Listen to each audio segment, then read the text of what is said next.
সর্বপ্রথম জামাতের আমির শফিকুর রহমানকে একটা ফ্যামিলি কার্ড ইস্যু করার জন্য আহ্বান করব।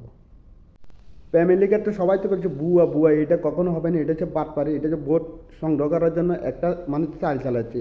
তারেক রহমান তো বলেছে আই হ্যাভ প্ল্যান। প্ল্যান বলতে কি এগুলোকে জানেন? আমি মনে করি যারা বিরোধিতা করছে তাদেরকে সর্বপ্রথম জামাতের আমির শফিকুর রহমানকে তার নামে একটা ইস্যু করবেন এবং তার হাতে একটা বুঝা দিন, এবং যেদিন উদ্বোধন করবেন তাকে বলা আনি দরিদ্র মানুষের হাতে বিলিয়ে দেওয়ার জন্য বলবো মাননীয় প্রধানমন্ত্রী জনাব তারেক রহমানকে, এবং নওয়াজ ইসলামকে একটা দেওয়ার জন্য বলবো, সজিব ইসলাম ভুঁইয়াকে একটা দেওয়ার জন্য, যারা যারা বিরোধিতা করছে তাদেরকে সামনে আনি দরিদ্র মানুষের হাতে বিলিয়ে দেওয়ার জন্য আহ্বান করবো জনাব তারেক রহমান। তারেক রহমান যে কথাগুলো বলছে জনসাধারণের মাধ্যমে নির্বাচনের ইশতেহার যেগুলো যেগুলো বলছে এগুলো সবগুলো ইনশাল্লাহ হয়ে যেতেছে।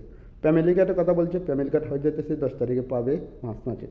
ইমামদের সম্মানীয় ভাতা ঈদের আগে হয়ে যাবে ইনশাল্লাহ, এগুলো চলতেছে ইনশাল্লাহ পাবে। তারপরে খাল খনানোর কথা বলছে, খালের এটাও চলতেছে, কার্যক্রম শুরু করে দিচ্ছে। একটা হলে কৃষি কাঠের যেটা বলছি এটাও কাজ চলতেছে সম্পূর্ণ, কোনো কাজ 2 নম্বরে হয় নাই।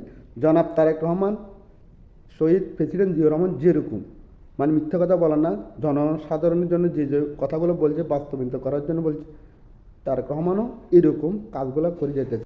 দেশ নেত্রী বেগম খালেদা জিয়া কখনো মিথ্যা কথা বলা না, যেখানে যে প্রতিশ্রুতি দিয়ে যাচ্ছে সেই কাজ করিয়ে আসতেছে জনাব তারেক রহমান, একই ধারে চলতেছে। আপনাদের কমেন্ট বক্সে জানিয়ে দেবেন তার উদ্যোক্তাটা কেমন হয়েছে।